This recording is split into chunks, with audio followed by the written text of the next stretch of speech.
ሰላም እንዴት ናችሁ? ድንቅ አባቴ ልጆች። ለምጻሙ ሰው ወይም በፍቅር የነጻው ለምጻሙ ሰው በሚል ሐሳብ ከኔ ጋር የእግዚአብሔርን ቃል እንከፋፈላለን። እስከ መጨረሻው እንድትከታተሉኝ በአክብሮት እጠይቃለሁ። በጣም ለሕይወታችሁ ትልቅ ተስፋን የሚሰጥና እምነትን የሚጨምር እንዲሁም ደግሞ ስለ ክርስቶስ ፍቅር በጣም በጥልቀት የምታውቁበት ትምህርት ነው። እኔ ወንድማችሁ አገልጋይ ዳዊት አበበ ነኝ። ሰብስክራይብ ያላደረጋችሁ ሰብስክራይብ እያደረጋችሁ እንዲሁም ደግሞ ሼር ያላደረጋችሁ ሰዎች ለጓደኞቻችሁ ሼር እያደረጋችሁ ይህንን ትምህርት እስከ መጨረሻው እንድትሰሙኝ በአክብሮት ጠይቃለሁ። ለምጻሙ ሰው ወይም ደግሞ በፍቅር የነጻው ለምጻሙ ሰው። እንደምታውቁት ጌታ ኢየሱስ በምድር ላይ በሚመላለስበት ጊዜ ብዙ ተአምራቶችን አድርጓል። ብዙ ፈውሶችን አከናውኗል። ብዙ ትምህርቶችንም አስተምሯል። በጣም ብዙ ከፈወሳቸው ፈውሶቹ አንዱ በጣም የሚያስደንቀው ከለምጽ የነጻው ሰው ነው። ይህ ለምጻሙ ሰው ማን ነው? ለምጽ ምንድን ነው? የማቴዎስ ወንጌል ምዕራፍ 8 ከቁጥር 1 ጀምሮ ያለውን በጌታ በኢየሱስ ስም አነባለሁ። እንደዚህ ይላል።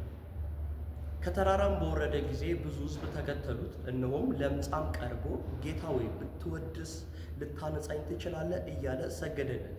እጁንም ዘርግቶ ዳሰሰውና እወዳለሁ ንጻ አለው። ወዲያውኑ ለምጹ ነጻ።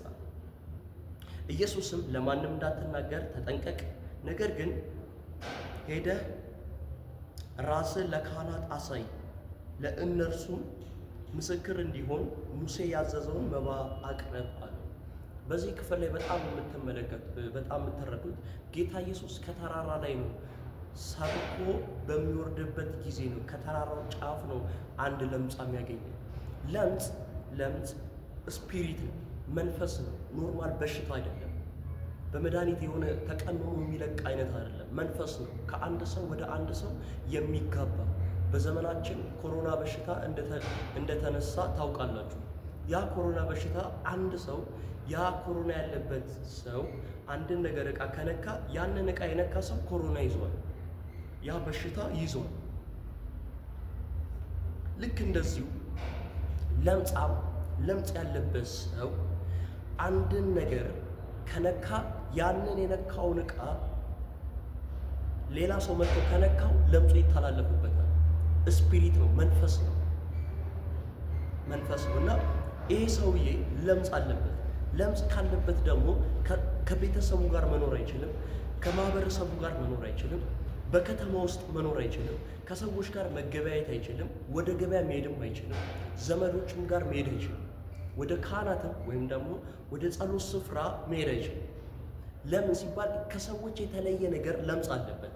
ይህ ለምጽ ደግሞ ወደ ሰዎች የሚቀላቀል ከሆነ ወደ ቤተሰቦቹ ወደ ልጆቹ የሚቀላቀል ከሆነ ደግሞ ይህ ለምጽ ወደ ልጆቹ ይተላልፋል።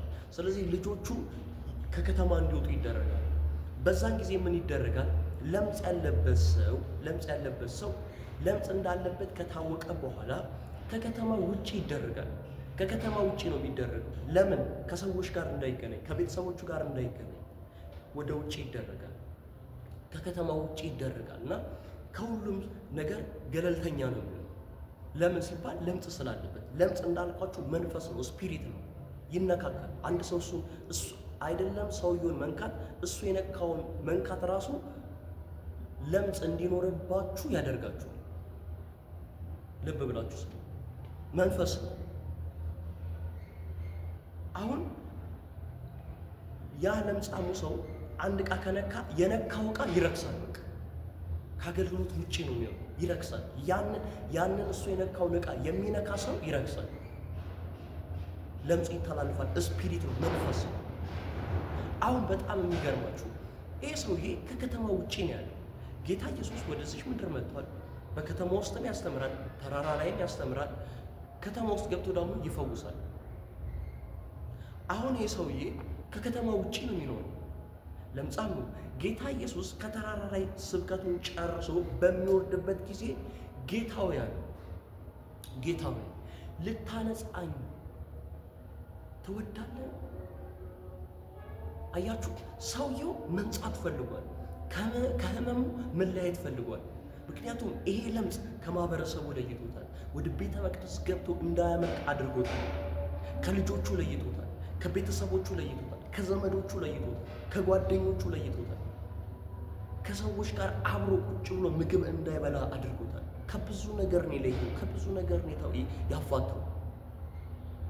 ይሄ ነገር በጣም ወዳጆቼ ስሜቱ የሚገባን እዛ ጫማ ውስጥ ስንገባ። አሁን ልታነጻኝ ትወዳለህ አሉ ጌታ ኢየሱስ። ምክንያቱም አስቡ፣ ካህናቶች ሊያነጹት አልቻሉ፣ ባለመድኃኒቶች ሊያነጹት አልቻሉ። ካህናቶች ሰውየውን ሲያዩት ራሱ ለምጻም እንዳለበት ሲያዩ ከሩቅ ነው በእንጨት ነው የሚያገላብጡት። እስቲ እንዴት ነህ ብለው ከሩቅ ነው የሚያዩት እንጂ አይጠጉትም። አገልጋይ ናቸው ካህናቶች፣ እግዚአብሔርን ነው የሚያገለግሉት። ነገር ግን ለምጻሙን ሰው አይቀርቡትም። ከቀረቡት ለምጹ እነሱንም መንካቱ የማይቀር ነው። ስለዚህ ይሄ ምንድን ያደረገው? ጌታ ኢየሱስ ከተራራ በሚወርድበት ጊዜ ጌታዊ ልታነጻኝ ትወዳለህ አለ። ሆይ ይሄ ሰውዬ ጌታ ኢየሱስን እንዴት አወቀው? መጽሐፉ ምንም አይነት መረጃ ይሰጣል። ምናልባት ግን እንደዚህ አይነት መላምት ሊኖረው ይችላል። ሰውየው ኢየሱስን ሳያውቀው እንዴት ኢየሱስን ልታነጻኝ ትወዳለህ አለ? ልታነጻኝ ትወዳለህ ወይም ልታነጻኝ ትችላለህ ሲለው ይሄ ሰውዬ ከዚህ በፊት መረጃ ሰምቷል ማለት ነው። ስለ ኢየሱስ አንድ መረጃ ሰምቷል።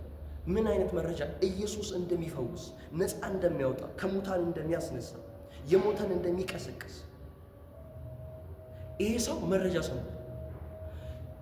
በከተማ ውስጥ ይህንን የፈውስ አገልግሎት ጌታ ኢየሱስ በሚያደርግበት ጊዜ፣ የፈውስ አገልግሎት በሚያገለግልበት ጊዜ ከከተማው መጥተው ለሱ የነገሩት ሰዎች ሊኖሩ ምናልባት ይችላሉ። እንደዚህ አይነት ሰው አለ፣ እንደዚህ አይነት ነቢይ አለ፣ እንደዚህ አይነት አገልጋይ አለ፣ ከተማ ውስጥ እየፈወሰ ነው፣ የሞቱትን እያስነሳ ነው እያሉ ብለው የነገሩት ሰው ወይም መረጃ ያቀበሉት ሰዎች ሊኖሩ ይችላሉ።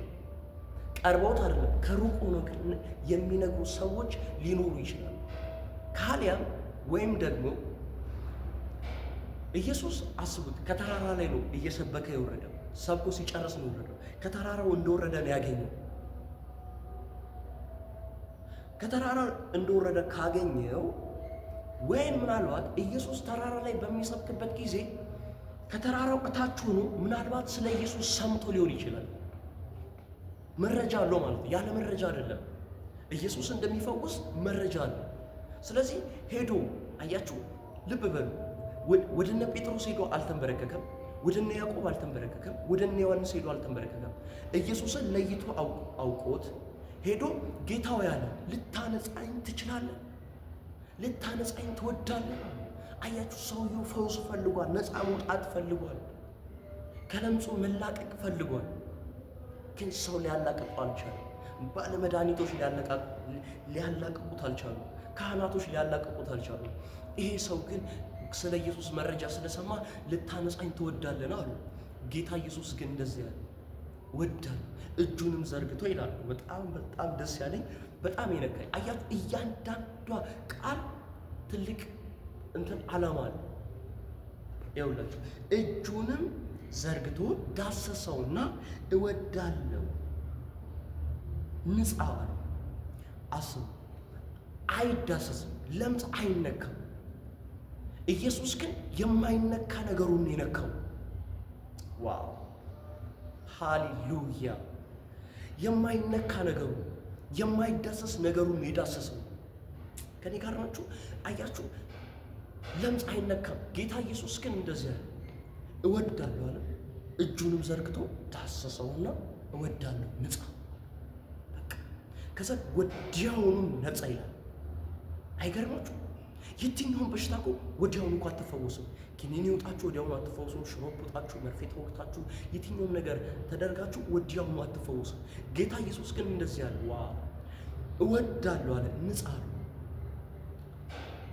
አያችሁ፣ ለመሰላችሁ ኢየሱስ የፈውስ ምንጭ ነው። አሁን የሰው የተገናኘው ከፈውስ ምንጩ ጋር ነው የተገናኘው። የሰው እጅ አይደለም እሱን የዳሰሰው። አሁን የፈውሱ ባለቤት ነው የዳሰሰው። ዛሬ እግዚአብሔር በኢየሱስ ስም ይዳሳችሁ። የማይነካ ፓርታችሁን፣ ሰዎች ሊነኩት ያልፈለገውን ፓርታችሁን ኢየሱስ ይዳስሰው። ዋው! አይገርማችሁ? ለምጻሙ ጌታ ኢየሱስ ለምጻሙን እጁን ዘርግቶ ዳስሰውና ንጻ አለው። ወዲያውኑም ነጻ። የማይነካ ነገሩን ነው የነካው። የማይነካ ነገሩን ነክቶት ነው ያነጻው። ወዳጆቼ ኢየሱስም ልክ ወደኛ ህይወት ስታመጡት እንደዚህ ነው። የማይነካ ነገራችንን የነካ ሰዎች ሊነኩት ያልፈለጉትን ኢየሱስ ግን ነክቶ ያነጻል። ዋው! ኢየሱስ ነው የነካ። የማይነካ ፓርታችንን የነካ፣ የማይዳሰስ ፓርታችንን የዳሰሰ፣ ዳሶን ነፃ አውጥቶን አስውቦን ንጹህ አርግቶን በቅዱሳን ፊት እንድንቆም ያደረገ፣ እንድናገለግል ያደረገን ኢየሱስ ነክቶን ነው። ኢየሱስ ዳሶን ነው። አያችሁ ወዳጆች፣ አሁን የሰውዬ ነፃ። ከነፃ በኋላ ሂድ ራስን ለካህናት አሳያለን። ነጽተሃል። ከዚህ በኋላ ወደ ካህናት መግባት ትችላለህ። ወደ ቤተሰቦች መግባት ትችላለህ። ወደ ጓደኞች፣ ወደ ሀገር፣ እንዲሁም ደግሞ ወደ ገበያ መቀላቀል ትችላለህ። አያችሁ ወዳጆች፣ ኢየሱስ ነቅቶት፣ ኢየሱስ ዳሶት ከካህናት ጋር አደረገው፣ ከሰዎች ጋር ቀላቀለው፣ ከቤተሰቦቹ ጋር ቀላቀለው። ልክ እንደዚህ ወዳጆች፣ ኢየሱስ እኛን ነቅቶን ከሰዎች ጋር ቀላቀለን፣ ከመኳንንት ጋር ቀላቀለን፣ ከኃያላን ጋር አስቀምጠን። ኢየሱስ ነቅቶን በትላልቅ መድረኮች ላይ አቆመን። ማን የነካችሁ ማን የነካን ይመስላችኋል? ማን የለወጠን ይመስላችኋል? ኢየሱስ ነው የለወጠን። ክብር ሁሉ ለኢየሱስ ይሆንለት። አይለወጡም የተባሉ ሰዎችን የሚለውጥ፣ አይቀየሩም የተባሉ ሰዎችን የሚቀይር ኢየሱስ ብቻ ነው። አይገርማችሁ? ይህ ሰውዬ በቃ አይነጻም ተብሎ ከከተማ ውጪ ነው የተደረገው። ከከተማ ውጪ የተደረገውን ማህበረሰቡ ያገለለውን፣ ቤተሰብ ያገለለውን፣ ካህናት ያገለለውን ጌታ ኢየሱስ ግን መጣና ተቀበለውና እየወደደ አነጻው።